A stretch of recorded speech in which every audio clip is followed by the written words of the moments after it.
Sabés, Rubén, que mientras leía estas palabras y mientras empezábamos a transitar este espacio de encuentro, con unos mates de por medio, por supuesto, como corresponde a esta parte del mundo, Entre Ríos, y justamente pensaba en el marco de esta serie de encuentros, ¿no?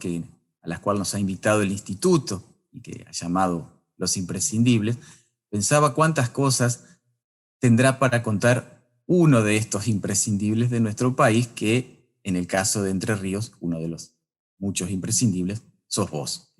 ¿Cómo es que comenzaste a tramar tu vínculo con la actividad teatral? Bien, buen día, Carlos. Un placer hablar con vos, como siempre. Agradezco al Instituto Nacional del Teatro. Sé que están Pablo, Mariano, trabajando para que esta nota salga, y bueno, y otra gente, por supuesto. Respecto a lo que puntualmente me preguntás, la infancia te marca muchísimo y nuestra generación formó parte de esa bisagra entre la radio y la televisión. Y de chico, bueno, en casa, sí, mi casa era una casa de las clásicas con galería, casa larga, ¿no es cierto?, con alguna reforma, pero patio un costado y galería del otro, con las habitaciones. Y bueno, mi primera infancia, hijo único, la radio estaba presente siempre. La bisagra entre la radio y la televisión, ver los personajes que escuchaba en radio, en televisión, verlos, ¿no? Remontémonos a televisión, lámparas, el encendido tardío, tanto en la radio como en la televisión, porque todavía no estaban las radios a transistores, o recién empezaban, y en casa se compraban muchas revistas, entonces esas imágenes vos las ibas cotejando, ¿no?, en movimiento. Y fue muy fuerte. Y bueno, parte de los juegos de infancia, aparte de jugar al fútbol, de jugar a las figuritas, a todos los juegos de la época, era relevar. Yo iba a determinadas casas, observaba, y bueno, y me ponía en la piel del papá de mi amigo, de la madre, del hermano, y obviamente hacía programas de radio, de televisión, de animación, etcétera, etcétera. Recreaba partidos de fútbol, hacía de relator, de jugador de fútbol, de árbitro, toda esa cobertura múltiple, y a veces involucraba a algunos amiguitos que iban a casa, por supuesto. Realmente fue creo que eso, y tenía a una veedora, Coca, la mamá de unos amigos que vivía enfrente, que ella con su risa aprobaba los personajes que yo le hacía. A ver, Rubencito, ¿qué vas a hacer? ¿Qué nos trajiste hoy? Y yo hacía un personaje o televisivo, o le daba vida a alguna imagen de revista, no de radio, mirá, y aparecía eso, y con esa risa de mi querida y recordada Coca, yo me sentía ya, digo, esto está probado, ¿no? Y me salvó muchas veces, ya en la segunda infancia y también en la adolescencia, de situaciones que uno veía, viste, los problemas cuando vos sos chico, que parece que se termina el mundo a veces, ¿no?, que los minimizás. Uno es tan bipolar por naturaleza, como un bebé, ¿viste?, que va del llanto. ¿Qué le pasa a esta criatura que llora? Parece que eso me enseñó mucho en el teatro, ¿no?, ver a los bebés. Lloran, que parece que se termina el mundo, y quien no los conoce, que puede ser la abuela, la tía que lo tiene, la hermana mayor, dice, no, ¿por qué? ¿Qué tiene gasecitos? ¿Tiene no? Quiere la medallita de la vecina, y cuando obtiene eso, se acabó y viene una risa, ¿no? Es una auténtica bipolaridad, lo que pasamos prácticamente inmediatamente al poco de nacer, ¿no?, al poco tiempo de haber nacido, todos los seres humanos.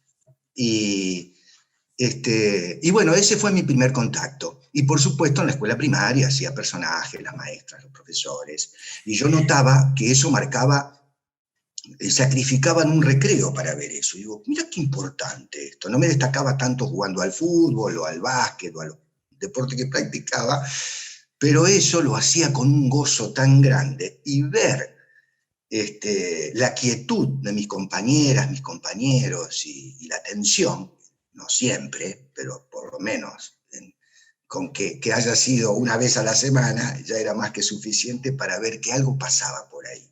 Algo me pasaba adentro, afuera.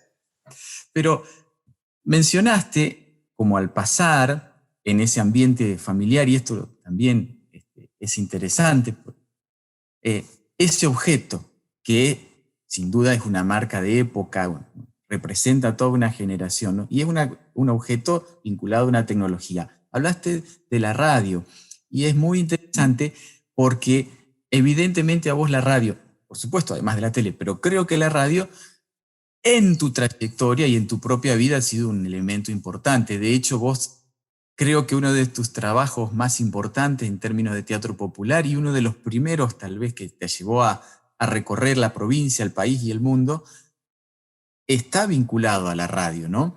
El trabajo LR0, si no me equivoco. Sí, sí, mira qué memoria. Ese El R0, trabajo por la gente de Maciá, ¿no? Creo así que es. Con el equipo teatral Caranday, que fue una de mis primeras experiencias en Entre Ríos. Yo arranco en 1987 a trabajar, en principio a través de la Secretaría de Cultura. En ese momento estaba don Mario Alarcón Muniz. Me dice, mira qué interesante lo que vos proponés acerca de los vínculos, del rescate de las historias, y voy a trabajar a Nogoyá, donde se funda el grupo teatral La Compañía. Y al año siguiente sumo a Nogoyá a Maciá. Y en Maciá realmente se entré como un laboratorio. Yo trabajé y haber tenido la dicha de haber trabajado con Julio Belzer, que fue mi primer maestro, primer director de la Escuela Provincial de Teatro de la provincia de Santa Fe. Estamos hablando de una época donde acontecían cosas. Imagínate que empecé a estudiar en el 76 teatro, íbamos a hacer Mockingbird, después no se hizo. Tuve grandes maestros, destaco a Julio, por supuesto, porque él formó una escuela no formal y estuvimos 4 o 5 años estudiando y además veíamos mucho teatro. En Santa Fe, Paraná, había una efervescencia teatral, más allá de la situación que se vivía. Y LR0 Radio del Pueblo arranca justamente de esos personajes de la radio y rescata el grotesco, el sainete, cómo se vivía el radioteatro. Y fue a partir de un sueño que tuve, que soñé todo en cine mudo, ¿no? Y digo, ¿qué pasa? Soñé en cine mudo una cosa extraña. Yo era de anotar los sueños, ¿no? Que por lo general uno los sueños que recuerda. Y veía todo rápido, que algo bajaba y subía. Y en una de las creaciones colectivas que surgen a partir de esta metodología, ¿no? De primero, a ver qué tiene la gente para ofrecerte de su propia historia. Apareció aquel recordado levantamiento de los ramales que padecimos todos desde el 76 en adelante, y Maciá lo sufrió. Maciá es una ciudad mediterránea, está en el centro geográfico de la provincia de Entre Ríos, rodeada de la selva de Montiel, departamento Tala. Por entonces tenía 4.800 habitantes. Cuando voy a Maciá, entro a las casas, paraba en casas de queridos amigos, que hoy son queridos amigos, y veía como una propaladora en cada casa, en la cocina. Digo, ¿qué es esto? Es una radio a cable, porque todavía las FM eran incipientes, año 88. Digo, mirá vos, y la mayoría de las casas tenían radio integral, que fue pionera en radio por cable. Bueno, eso y otras historias que la misma gente del Grupo Caranday fueron trayendo hizo que conformásemos dramatúrgicamente el LR0 Radio del Pueblo, con imágenes donde aparecían los sainetes locales, los bailes populares de la zona, vinculados a esa magia universal que tenía la radio, porque había gente, 3 generaciones formaban parte de ese grupo, entonces había un anecdotario enorme para registrar y para hacer. Era de la acción a la reflexión, ¿no? Y a partir de ahí nace, después de A Mal Tiempo Buena Cara, que era la historia de los del levantamiento del ramal ferroviario en Maciá, que con esa obra participamos en un certamen provincial y fuimos a la Fiesta Nacional del Teatro por primera vez, un pequeño pueblo que representaba Entre Ríos, que por entonces se hacía en el Teatro Nacional Cervantes, en el año 88-89.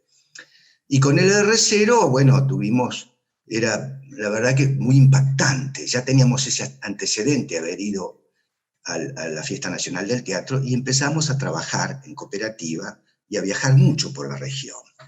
a tal punto que en una oportunidad parte de esa obra forma la historia a partir de un encuentro casual que tuvimos con un grupo de sicilianos que venía a la ciudad de Paraná, y les propusimos, porque venían a hacer un hermanamiento con la Città di Leonforte, en el centro geográfico de Sicilia, pegadito al volcán Etna. Y bueno, ¿qué tal si escribimos una obra al respecto de la gran cantidad de inmigrantes sicilianos que venían a trabajar, que vinieron entre el siglo XIX y XX, principalmente a Paraná y alrededores? Y así nace de Sicilia a la Argentina, entre historias y leyendas.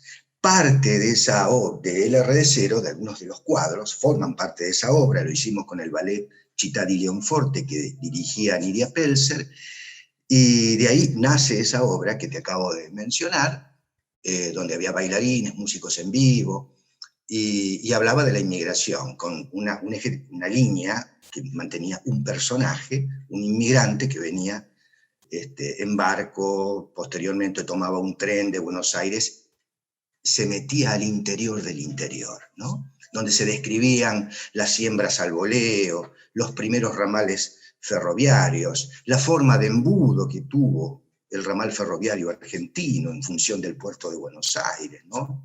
Me parece que ese ha sido justamente uno de los ejes también de tu trabajo a lo largo del tiempo, que es vincular teatro y educación. E incluso vos hace un rato mencionaste algo que para mí es muy importante, muy significativo. Entre otras cosas, hablaste de ese paso por el Consejo General de Educación y hablaste, y vos estuviste en la Dirección de Educación de Adultos, que tiene mucho que ver con esta educación formal, con buscar otras formas, con vincular el teatro y la educación a la vida.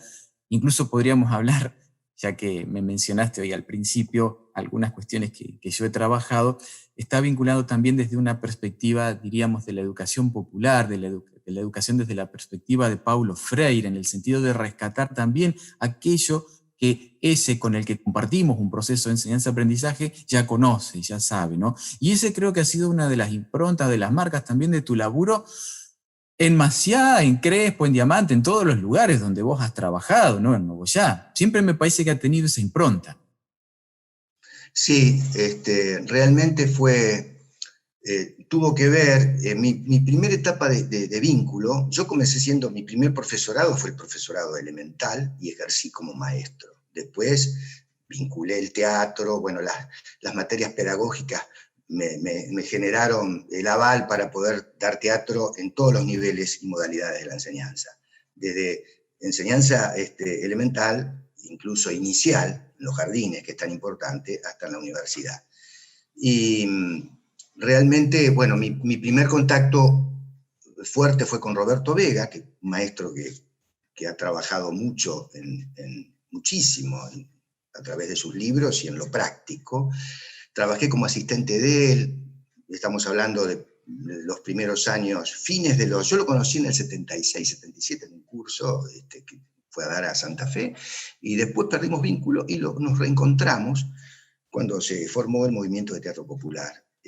Y bueno, él me eligió junto con otras compañeras y compañeros para trabajar en asistencia. Yo iba y venía a Buenos Aires, y en la dirección de adultos estaba Mari Chapino.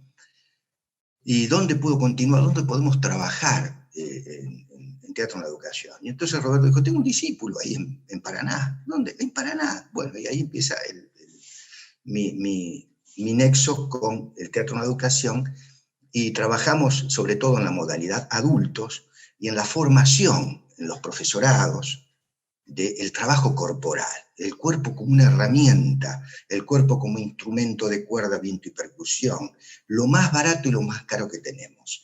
Y la docencia es presencial por excelencia, bueno, pero ese paso por lo presencial nos hace adquirir experiencia. Mirá, ¿quién iba a imaginar todo lo que transcurrió y hoy estar trabajando de esta manera virtual?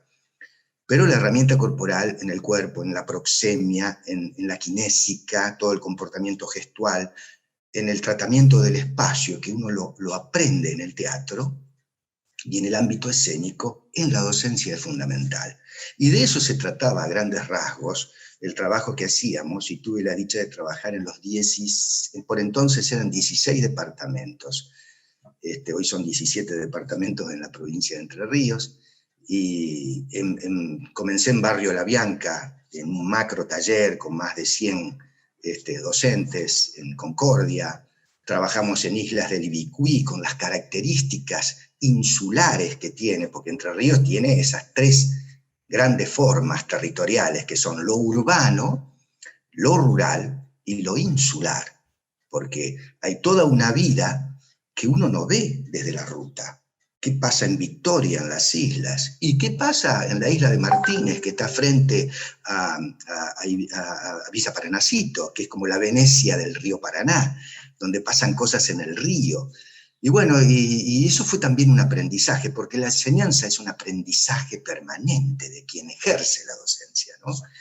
Y ahí vinculamos en distintos espacios, que eso te lo enseña también el teatro callejero, o como vos me preguntabas hoy, ¿qué pasó en Leonforte? Y bueno, hacíamos teatro en las pequeñas salas, en ámbitos cerrados, y la gran muestra la hicimos en la plaza de Leonforte. Y cuando veíamos abrir las ventanas de esas clásicas casas europeas, fue emocionante, porque se preparaba la puesta en escena tanto con diferencias, ¿no? Para ámbitos cerrados, convencionales como para no convencionales, debajo de un árbol, arriba de una balsa, donde fuere, con luz natural, ¿no? Que eso lo aprendes del teatro griego, en cierta medida. Me gustaría también que nos recuerdes un poco todo ese circuito de festivales que se generó en ese momento y que fue un trabajo muy fructífero, muy, muy potente, creo, ¿no? Bueno, vos sabés que tan importante. ¿Qué hacíamos nosotros para trascender? Porque las funciones se agotaban, más allá que en el caso de Maciá teníamos la dicha era un pueblo de 5.000 habitantes, pero iban 1.500 al teatro, una cosa muy, hasta el día de hoy, una vez me llaman por teléfono y era Roberto Vaca, que sí era cierto eso, hicieron una historia de historias de la Argentina secreta, a propósito de esos festivales, porque no podían creer que un tercio del pueblo asistiese a los espectáculos de teatro, hechos por la propia gente, ¿no es cierto? No es que venía la gran obra de los circuitos virreinales, dicho esto con todo respeto. Y, bueno, paralelamente a toda esta experiencia, los vínculos que nosotros mantuvimos en la Coordinadora de Teatro Santafesino, donde aprendíamos a hacer festivales en épocas difíciles, esos vínculos los fuimos conservando y creamos redes, y las redes te iban dando una relación amplia, lo que en parte hoy realiza el Instituto Nacional del Teatro, ¿no es cierto? Bendito sea, quiero decir, antes eso se hacía por visión, por intuición, se programaba con un compañero que conocías en un festival en Mendoza, en Córdoba. De pronto ese te llevaba a Chile y el que conociste en Concepción del Uruguay te conectaba con el uruguayo de Montevideo, de donde fuere, y así, el jujeño con un compañero de Bolivia. Y así fuimos creando una red que era no formal, digamos así, ¿no? Situate en la época que no había ni correo electrónico, y que algunas localidades tenían teledictado, que eso ya era un logro enorme, poder hablar de, hola, pum, es una cosa fascinante, ¿no? Y no esperar. Era la espera trágica, ¿no? Cuando te decían 3 horas, mire, va a tener que esperar 3 horas, para hablar de aquí a 200 kilómetros, ¿no? La espera trágica, que es una obra de Pavlovsky, que siempre la recuerdo, ¿no? O Esperando a Godot, ya que está en teatro.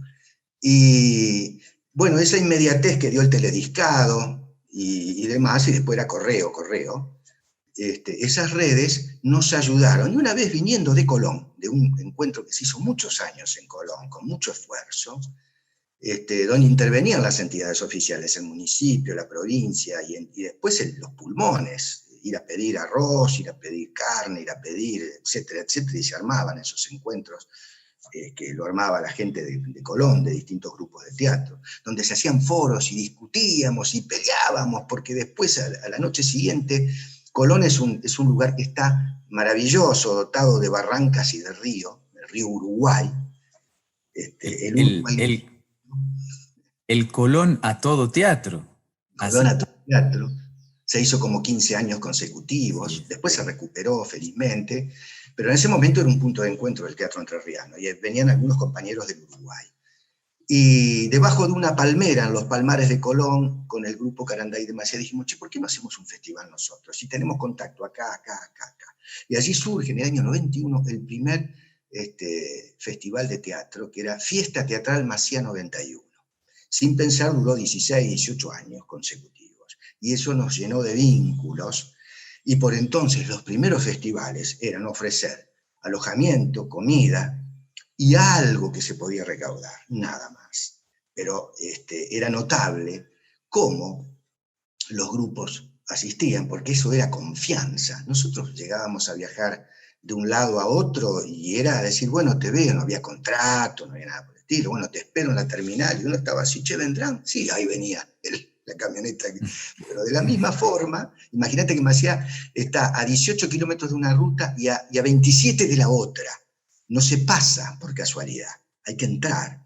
Entonces, bueno, todo el pueblo aportó, todo el pueblo, era maravilloso, ponía sus vehículos, ponía la vaquilla, no había freezer, bueno, era incipiente lo del freezer. Digo esto porque para armar un festival, que fuimos aprendiendo muchísimo nosotros en los primeros festivales que armábamos allá en la década del 70, la gente se tiene que alojar cómoda, así sea en una escuela, en un colchón limpio, pero en un gimnasio, tiene que comer muy bien, no importa que coma lomo, puede comer un buen guiso, pero hecho con amor, con calidad. Todo eso hace a las ganas y la fuerza que le pone de participar en ese festival. Y conversar, hablar, desmontar las obras. En ese momento no existía el nombre desmontaje. Criticábamos las obras, convocábamos al periodismo para que se llevasen una devolución. Y eso era fundamental. Y así nacieron los primeros encuentros, que se replicaron. Cuando fui a trabajar a Diamante, en la provincia, como coordinador del área teatro en la provincia, que estaba primero Carlitos Aciaín, después Miguel Codaglio, dijimos, bueno, ¿dónde vamos a hacer el festival? En las grandes capitales, en Paraná, en Concordia, en Gualeguaychú, ¿por qué no lo sacamos? Y aparece Diamante.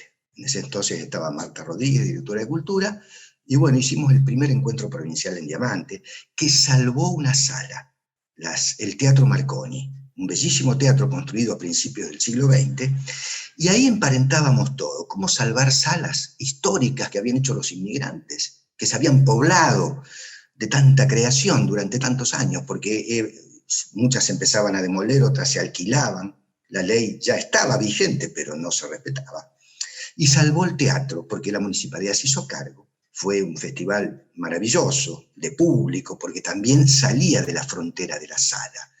Íbamos a las distintas comunidades, a la zona rural, a las islas que estaban enfrente. Era muy asombroso todo eso. Entonces, eso traía otro público al teatro. Y de eso se trata, ¿no? Es decir, no confundir lo popular con lo vulgar. Lo popular tiene que ver con ese intercambio de saberes que se produce con las distintas actividades. Entonces, cuando me tocó ir de pueblo en pueblo a trabajar, digo, bueno, tengo ganas de hacer Molière, pero por ahí Molière, que es muy popular, no ingresaba con ese código. Por ahí el Molière estaba dentro, estaba ahí, estaba en el pueblo, estaba en el histriónico, en aquel que estaba así, y el otro te decía, no, esperá que ella en 3 semanas va a empezar a levantar los brazos y vos sabés que cante, y por ahí pasaba la cosa, ¿no? Y después venía lo formal. Ese intercambio de saberes te permitía, merced quizá a una ardiente paciencia, dicho esto, tomo la frase de Neruda, digo ardiente paciencia por decir, bueno, porque era gozosa, más que ardiente, gozosa. Decir, bueno, ¿qué pasa con esta persona? ¿Por qué viene a este ensayo? ¿Por qué viene acá y está parado y te dice, yo no vengo a hacer teatro, vengo a mirar? Y al mes empieza a querer trabajar, empieza a aportar cosas. Y se incorporaba, ¿no? Y bueno, con esa metodología, así dicha, así a grandes rasgos, fuimos trabajando en distintos pueblos, muchas veces apoyado parte por secretarías de cultura del gobierno provincial, nacional, de los municipios y de entidades privadas, de escuelas, de fundaciones, que veían necesario que en el pueblo hubiese un grupo de teatro. Había gente con inquietudes que había hecho, que le gustaba el radioteatro, y era como instalar esa necesidad. Y los festivales, eso lo decimos a lo largo de los años, era la posibilidad, la vidriera que teníamos todos los actores populares, actrices populares, el movimiento de teatro popular que había en el país, para poder vernos. Y era muy importante que quien gestase el festival sea una persona abierta, de códigos abiertas en su propia comunidad. Capaz que de teatro poco sabía, digo esto con mucho respeto, pero tenía la visión, decía, a las 5:30 viene el grupo del Chaco, hay que esperarlo en el cruce de la ruta, y a las 5:30 estaba con un mate caliente, con una torta casera, y eso no te olvidas más. Y ahí me emociona, digo, por la cantidad de gente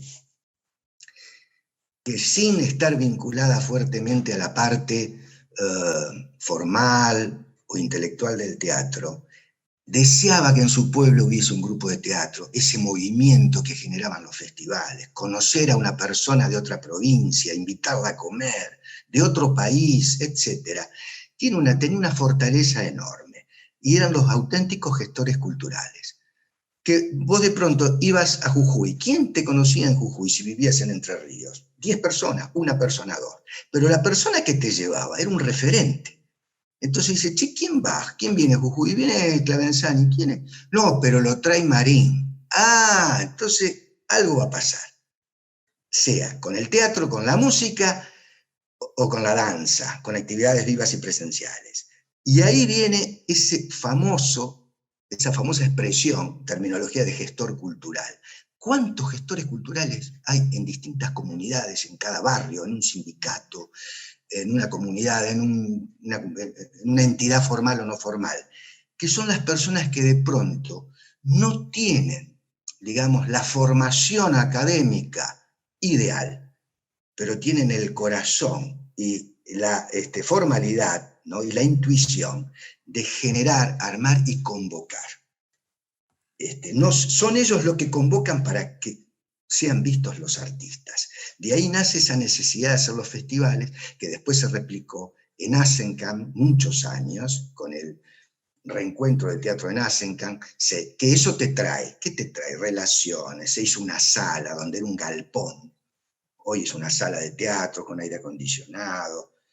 Y muchos años después vino el aporte del Instituto Nacional del Teatro. Y ahí uno establece la diferencia. Mirá lo que es orientar un presupuesto a partir de la creación de la ley 24.800 allá por el año 98-99, que es un balde de agua, es dinero que lo extraes del río, y que vuelta al río es un balde de agua en el río.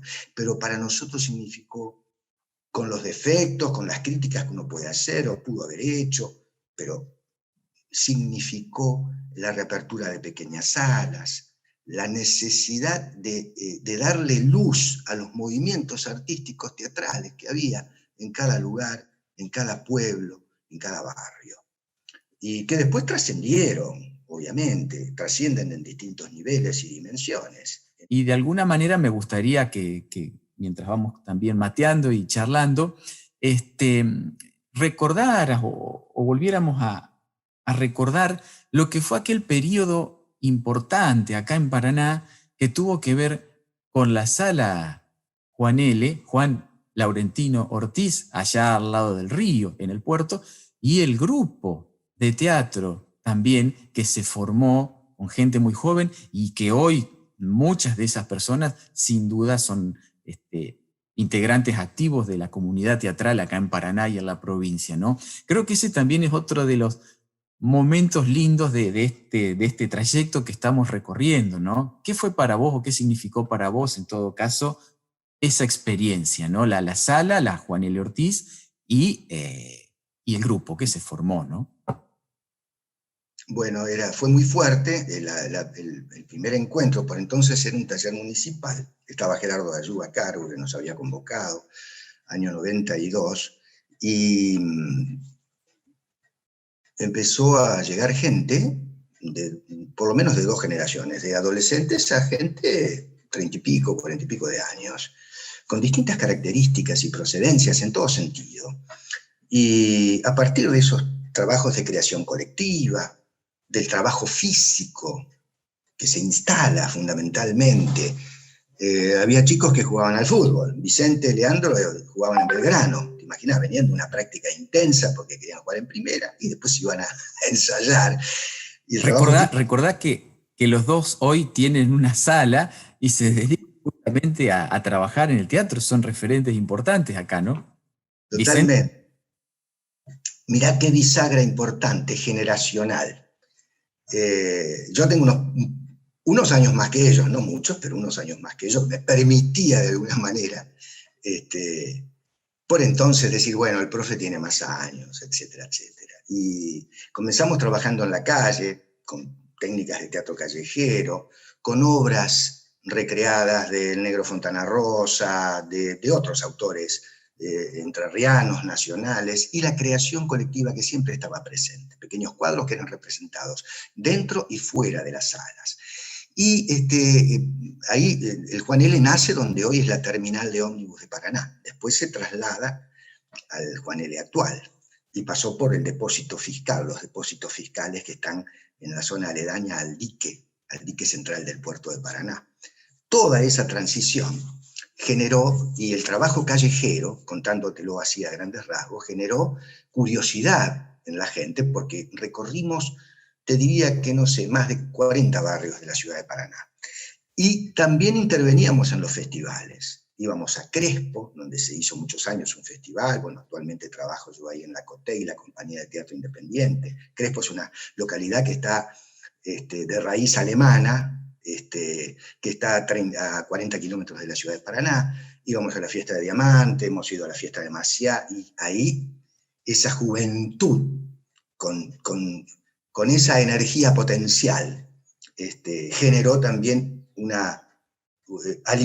retroalimentó esa red que era medio endeble, para viajar, para salir, bueno, ¿cómo vamos? A dedo, vamos a conseguir una camioneta, íbamos y veníamos, con pequeñas historias que eran fáciles de montar, y eso facilitaba la tarea para ir a distintas zonas, o a un gran teatro, como el teatro que vos citaste de Nogoyá, que es arquitectónicamente el segundo teatro de la provincia, como para ir a cualquier otro ámbito no formal. Y digo la bisagra generacional, porque la mayoría de las personas que fueron, de las chicas y los chicos, y había gente con formación académica, había personas que trabajaban desde la albañilería, había ingenieros, docentes, era realmente esa riqueza que da la heterogeneidad de actividades, en función de lo que pueden aportar para un trabajo dramático, ¿no? para un trabajo escrito y representado. Y escrito para representar, o muchas veces pseudo representado para escribir, y ese retroalimento genera una obra de creación colectiva. Muchos de estos chicos estudiaban, que está el caso de Juan Aguirre, que estudiaba ingeniería, está el caso de Julia Mucio, que estudiaba medicina, y muchos optaron por el teatro. Yo quiero hacer teatro. Imagínate la carga que tenías en ese momento. Venía la mamá o el papá, decía, me dijeron que mi hija quiere dejar la carrera. No sé, señora, no tenemos nada que ver. Digo, tenemos nada que ver, no tenemos que ver, una responsabilidad, porque la generación nuestra era, vos estudiás teatro, pero vos trabajás o estudiás otra cosa, porque el de qué vas a vivir era corriente. Si no vas a Buenos Aires, ¿qué vas a hacer acá? ¿No? Eso era. Bueno, esa generación, que hoy son chicos de 40, 45 años, fue la primer bisagra, no solamente acá en Paraná, en Entre Ríos, sino en el país, que empezó a animarse a querer vivir de lo que quería. Pero había que estudiar, se entendió eso, estudiar, entrenar el cuerpo, observar, leer, ver. Eso es fundamental, ¿no? Más allá del histrionismo. El histrionismo, un día de depresión se te termina. ¿Y qué haces? Y el teatro, cuando tu formación es amplia, es como cuando tenés, decía Lito Cruz, vos tenés un kiosco con 10 variedades de chocolate, de cigarrillo, de gaseosa, y va a tener más clientes, ¿no? Es como cuando, mirá que qué cosa, pero muchos chicos trabajaban en el comercio y lo entendían. Claro, yo me estoy formando, estoy bailando, estoy cantando. Me formo en la cuarta pared de Stanislavski, pero no descuido Grotowski, estudio Augusto Boal, lo pongo en práctica. Mirá cómo me sirve, Piscator. Estudio canto, entiendo lo importante que es respirar para preservar mis cuerdas vocales. Bueno, trabajo la concentración, ¿para qué? Para aprovechar el tiempo. Y esas son herramientas que vas acumulando, decía Grotowski, el supermercado, el arsenal de recursos, ¿no? Que tiene que tener la actriz, el actor, para echar mano a veces en momentos difíciles. Por eso es tan importante la improvisación. Fuera de la comprensión, cuando uno dice, che, llamé a un improvisado, mirá, me arregló el techo ahí, se me llueve, un desastre, un chapucero. No, para improvisar en el teatro hay que saber, hay que tener herramientas. Entonces de pronto yo estoy mal anímicamente, echo mano a los recursos que fui generando como un dínamo, como una batería, y que me empiecen a llenar de energía hacia afuera, de adentro hacia afuera. No me prendió el cenital cuando yo estaba acá. ¿Qué hago? ¿Me enojo con el técnico? No, tengo que seguir adelante, porque siempre en algún momento, así hagas una obra de Ibsen, naturalismo puro, texto contra texto, interacción, vas a necesitar de la improvisación. Llora un niño en la sala, una niña, se cae, hay un ruido que te desconcentra en el momento del silencio, y hay que seguir. Esa es, ¿no? El espectáculo debe continuar, es tan común como eso. Y eso te ayuda mucho a acumular recursos, a estudiar distintas técnicas. Y esa generación a la que vos te referís, que nace en el grupo teatral Juanel, estuvimos 10 años girando por distintos festivales en el país, fuera del país. Después, felizmente, cada uno de los integrantes cobró vuelo propio y iba formando sus propios grupos. Y cuando íbamos a un festival, teníamos como norma, chicos, vamos a divertirnos, vamos a los fogones, tomemos mate, una cerveza, pero acá hay maestros que vienen a dar. Hay un taller de mimo, anda, hay un taller de manos, hay un taller de comedia del arte. Hoy hablaba con Pablo, un especialista en la materia. Hay un curso de respiración. Hay que tomar todo, no criticar de antemano, ¿no? Hay que desconfiar de aquellos que dicen, no, no vayas allá porque ese no. No, aquello no, no, tomen todo. Sean ustedes críticos. Críticos de quien está ejerciendo en ese momento el rol pedagógico docente, pero a partir de la acción hay que atravesar esa experiencia, sobre todo en una etapa de la vida donde uno tiene la agilidad, la apertura mental, que hay que contribuirlo en el teatro, ¿no? Porque si no uno se cierra, y cuando uno se cierra, después no hay que quejarse, ¿no? Porque teatro es el que yo hago, el resto no sirve.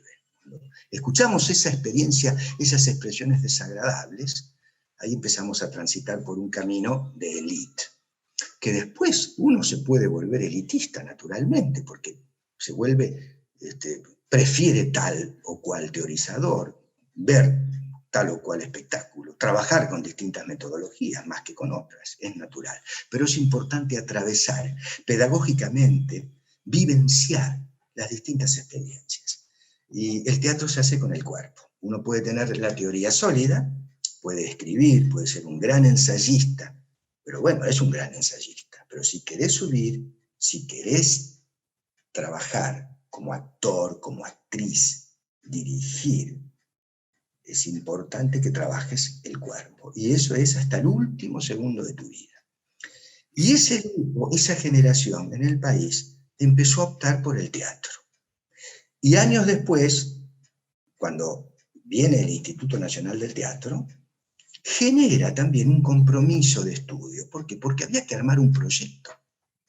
Vos querés montar una obra, el instituto te ayuda con tanto dinero. Bueno, hay que armar un proyecto. ¿Cómo se arma un proyecto? ¿No? ¿Qué le voy a explicar a usted, doctor Marín? Había que, claro, sentarse. Terminábamos de ensayar y estábamos hasta las 4 de la mañana elaborando, yo quiero este vestuario, bueno, vamos a dibujar, vamos a armar un especialista. Y ahí viene esa interacción formidable que tiene el teatro. donde te vinculas con el escenógrafo, quien hace luminotecnia, la escenoplástica, el coreógrafo, el iluminador por excelencia, el sonidista, el músico original. Tenemos la música. Yo no canto desafino, intentemos hacer música. Y llamemos un músico también, por supuesto. Digo, qué importante, ahí se empezó a comprender lo importante que es la originalidad en la apuesta, que muchas veces cuando uno apela al cliché, al estereotipo, que dice, yo con esto hago reír, y me quedo con eso hasta que se desgasta. Y eso que se desgasta impide que vayas recibiendo cosas que están pasando a tu alrededor, ¿no? Como actor, ¿qué trabajo representó para vos el mayor desafío? Bueno, siempre el estreno es una bisagra también, ¿no? Tuve la dicha de estrenar con Julio Belzer en 1980 a nivel oficial, más allá de las experiencias teatrales que teníamos en los bares, en las escuelas, etcétera, etcétera. En un teatro en Alta Mar de Mrozek, una pieza bellísima, en una época compleja, y en un teatro oficial que nos habían prestado, como el Teatro 1 de Mayo de Santa Fe, la Sala Marechal, Leopoldo Marechal. Sentí un gozo muy grande y me di cuenta, esto no lo abandono más. Sentí que iba y venía la cosa, con mis compañeras, mis compañeros, arriba del escenario, en una balsa que habíamos construido, había hecho Osvaldo Pettinari y otros artífices, y ese ida y vuelta me provocaba un gozo muy particular, que era equivalente a los máximos y sublimes gozos que había recibido en mi vida, ¿no? La nota en un buen examen, al primer beso, el primer amor, en fin, tantas cosas que no te olvidas más, ¿no? Al abrazo de tu madre, de tu padre, de tus seres queridos, esas cosas sublimes que las pones casi en el mismo lugar. Y más adelante a lo que significa, qué sé yo, tener un hijo, abrazarlo, criarlo, en fin. Andan ahí, digo, qué importante, qué bien, porque andando bien, uno es otra persona. Eso es fundamental. Cuando una persona, viendo un espectáculo o actuando, crea una modificación positiva en su andar, en su ritmo, eso es fundamental. Saca lo mejor que tiene. Todos tenemos miserias, egoísmos, cosas horribles, que muchas veces, cuando compones un personaje, lo sacás de vos. Yendo desde el estreno, aquel estreno, el 4 de julio de 1980 en la Sala Marechal, me voy a mi unipersonal último, Aquel tiempo de hoy, que es una síntesis casi de las cosas que viví gracias al teatro, donde pongo en escena fragmentos de obras como Romeo y Julieta, la versión para niños, como Abran cancha, que aquí viene Don Quijote de la Mancha, que también lo hicimos con el grupo Juan L., con grupos, con la impro, que venimos trabajando con la compañía de teatro independiente de Crespo, los grupos de Diamante, de Asencan, con las experiencias formales que tuve en la Escuela Martiniano Leguizamón de Villaguay, donde hacíamos días institucionales y todo el mundo hacía teatro ese día.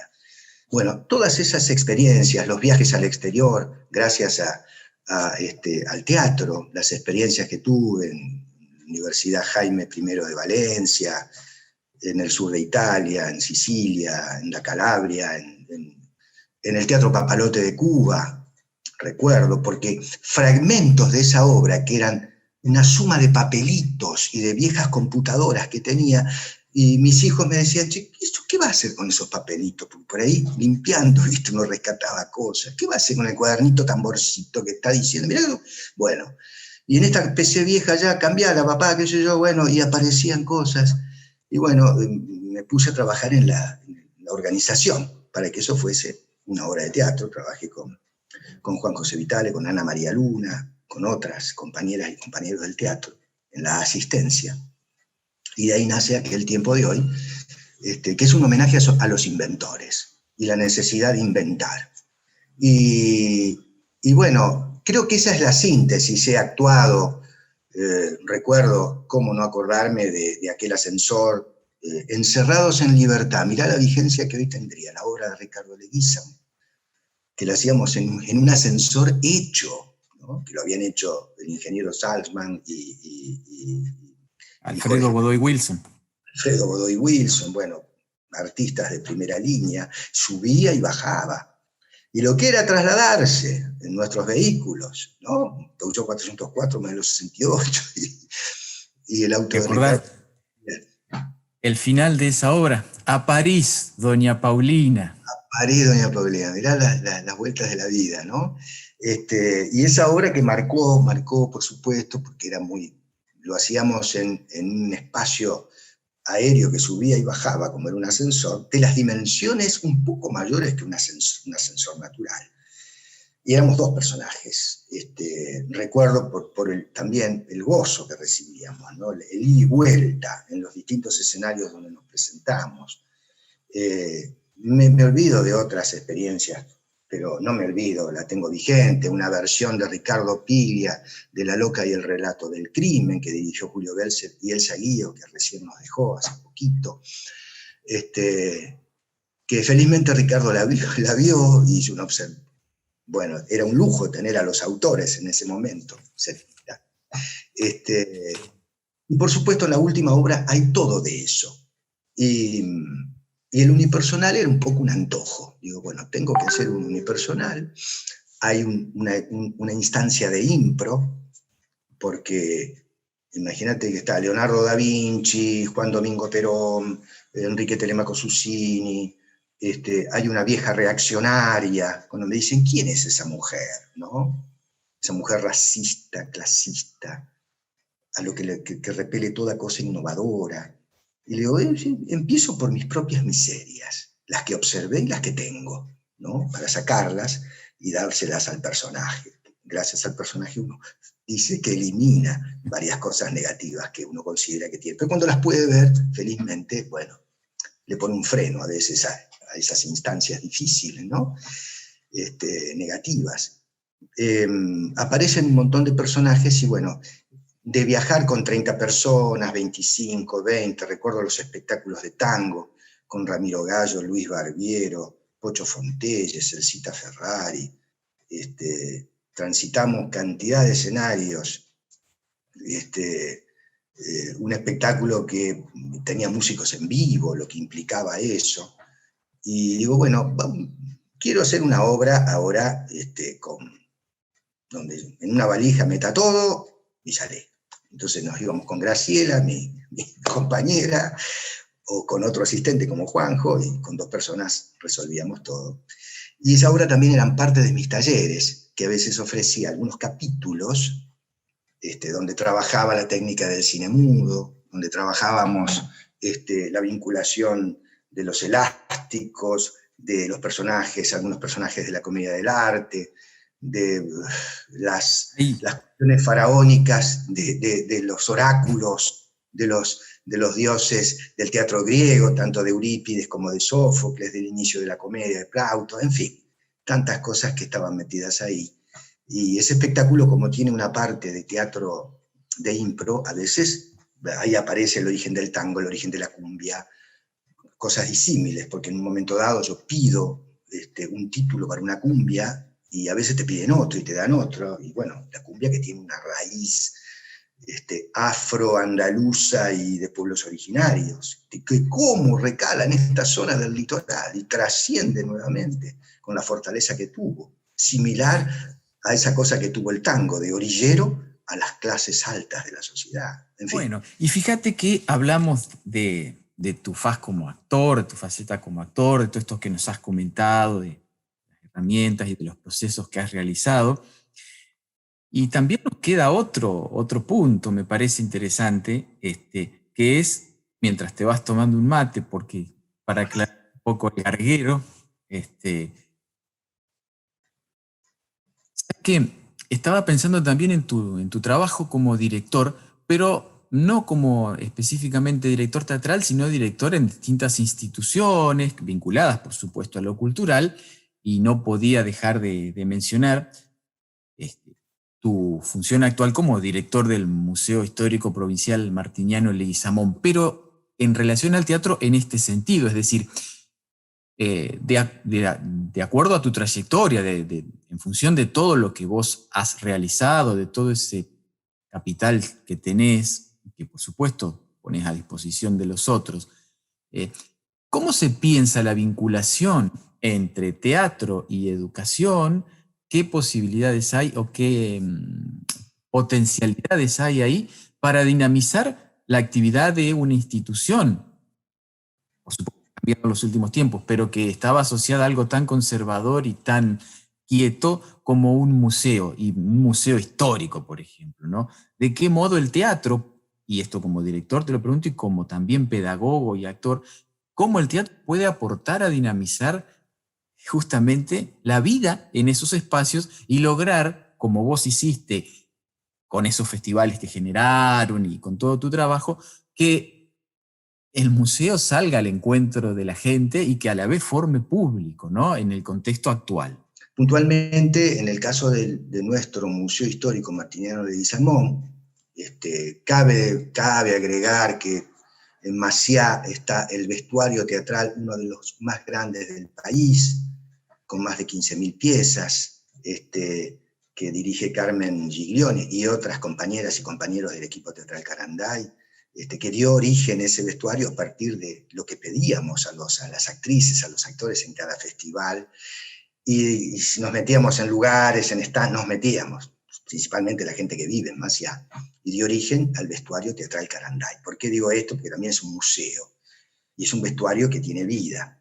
Y yo creo que después de Catalinas y de algunos vestuarios oficiales, debe ser uno de los más grandes del país, que tiene edificio propio. Fíjate lo que genera muchas veces el trabajo de gestión no formal, que tiene que ver como cómo me banco yo, qué hago. Eso lo aprendíamos de chiquitos, ¿no? En los teatros. Chicos, bueno, vamos a pedir plata a un comerciante, al kiosquero de la esquina, a los organismos públicos, no públicos, etcétera, para tratar de comprar la escenografía, el vestuario, etcétera, etcétera. De ahí nace esa historia cooperativa de gestión. Y después hicimos el Museo del Teatro con objetos, el Teatro 3 de Febrero, que tiene una de las más ricas historias del teatro argentino. Ahí actuó desde, no sé, te puedo nombrar a Alfredo Alcón, Norma Leandro, Eva Duarte, cuando no era Eva Duarte de Perón, Pepita Muñoz, Luis Sandrini, Enrique Muñoz, en fin, podemos ir, Fu Manchú, en fin, Julio Boca, Marta Argerich, bueno, sabemos la riqueza. Y muchos de estos personajes que ya no están, incluso, no hablo de los primeros que nombré, sino el caso de Alfredo Alcón, el caso de, bueno, músicos, bailarines, dejaban un objeto. Yo tenía un escribano amigo y decía, bueno, da fe de que este objeto se usó en la puesta en escena. Y ahí formamos el Museo del Teatro, que ya venía como antecedente de los programas que recopiló Carlitos Saciaín en su gestión. La idea de la conservación, porque el mundo objetal dispara para distintas direcciones y sentidos. En la pedagogía teatral vos tomás un objeto, a veces tenés gente que no arranca. Vos decís, tráete un objeto que te haga hablar. Y te trae de pronto, qué sé yo, la tapa de una azucarera. Y te empieza a hablar de cómo aprendió a tomar mate dulce, porque tomaba mate amargo, y la tapa de la azucarera era una azucarera que era de cristal, que la cuidaba la madre, la abuela, y te habla del árbol genealógico, y que iba a comprar a un almacén que ya no está, y que ahora hay un shopping, y el valor del objeto es fundamental. De ahí viene esa necesidad de allá de los egipcios, ¿no? De preservar objetos que hablen, pero hay que hacerlos hablar, hay que darles animosidad, porque si no es un objeto muerto. Y lo mismo pasa con un museo. Un museo puede ser un panteón olvidado, muy lindo, iluminado, limpio, pero no entra nadie. Si no entra nadie, ¿para qué sirve? Y bueno, parte de eso, hay cantidad de museos que tienen una vida enorme en el mundo, en nuestro país, pequeños museos en pequeños pueblos. Y parte de esas propuestas tenían que ver con la humanización de los personajes.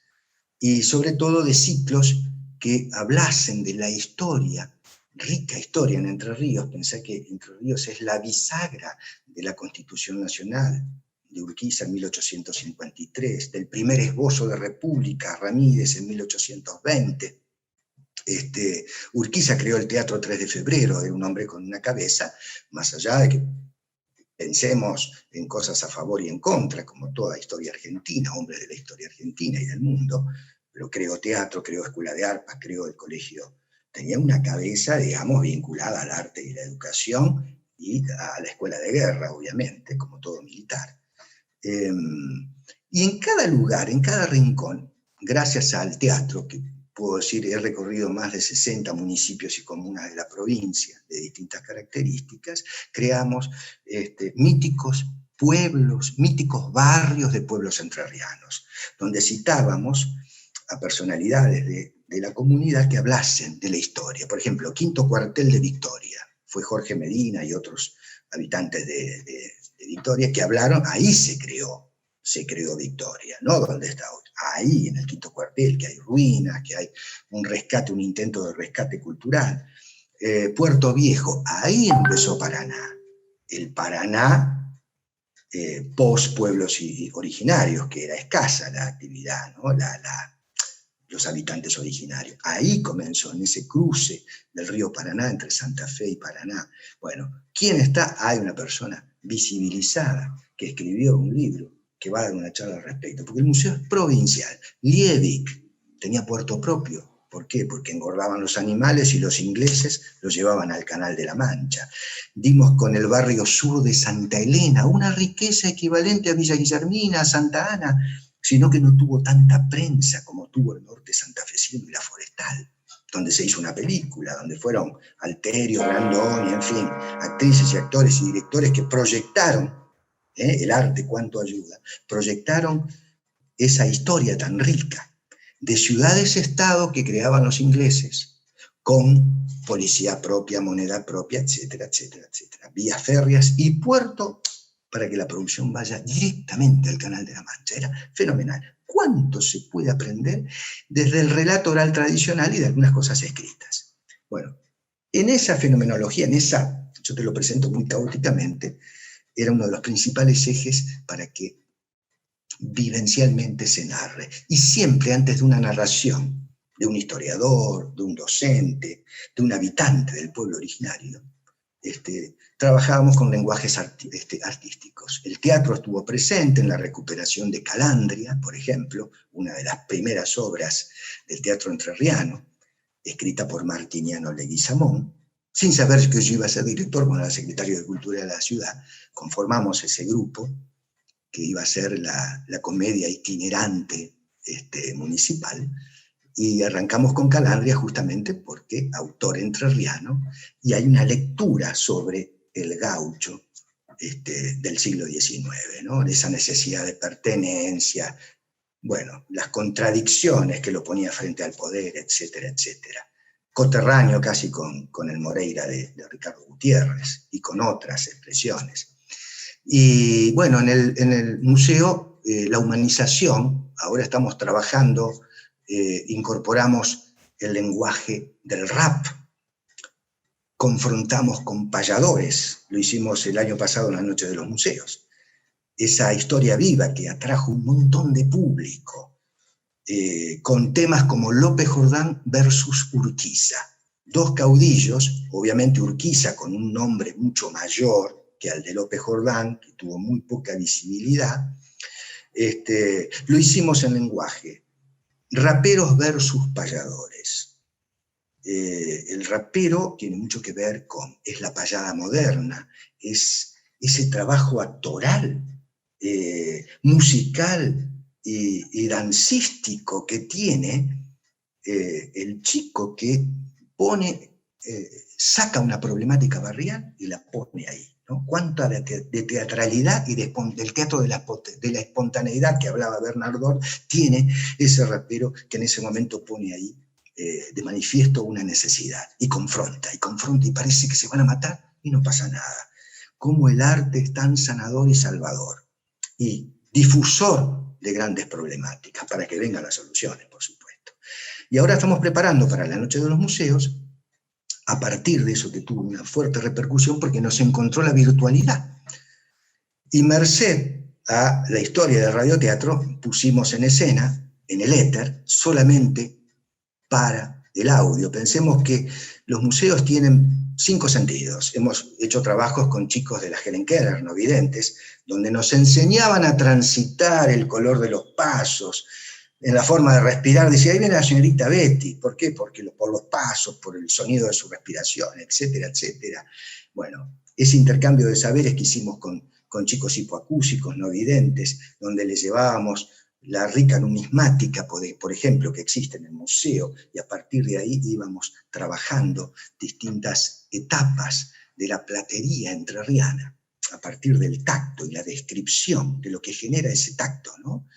Que son sentidos que a veces olvidamos en el teatro, y el teatro presencial tiene todos los sentidos.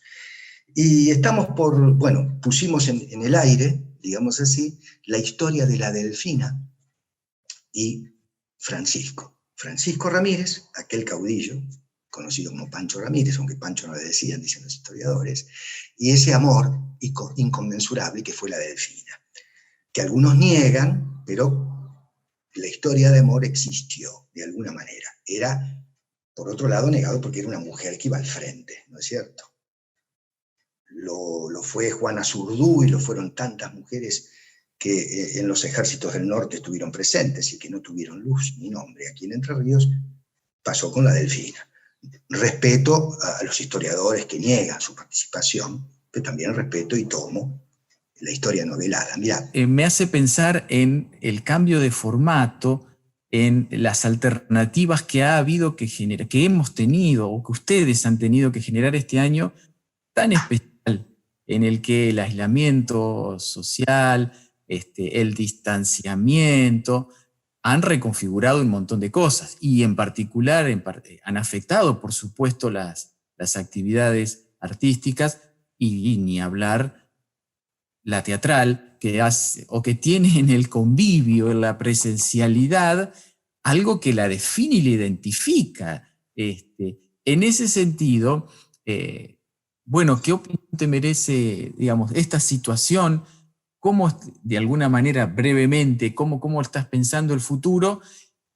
Lo digo a partir de esta reconfiguración que has tenido que hacer de, bueno, volver al radioteatro, por ejemplo, para plantear esto, que podría en otro caso, en otra situación, o quizás en el futuro, plantearse de modo presencial. Incluso hasta como una visita guiada, yo diría. Pero ¿cómo pensás esta reconfiguración a la que nos ha obligado esta tragedia o esta terrible pandemia que estamos soportando, ¿no? Sí, mira, hace poquito me invitaron de Teatro del Bardo a hacer un desmontaje. Valeria Folini, y actrices y actores del lugar, quienes y como habían sido alumnos míos en una oportunidad, Valeria tuvo la deferencia de invitarme a hacer ese desmontaje de una obra de teatro bellísima, que se llevó a cabo hace 2 semanas y se sigue haciendo. Hacía 8 meses que no entraba a un teatro, ¿no? 8 meses, porque claro, no. Había estado en Buenos Aires en un encuentro con Oji Guzmán, de impro, con algunas compañeras y compañeros de acá de Entre Ríos también.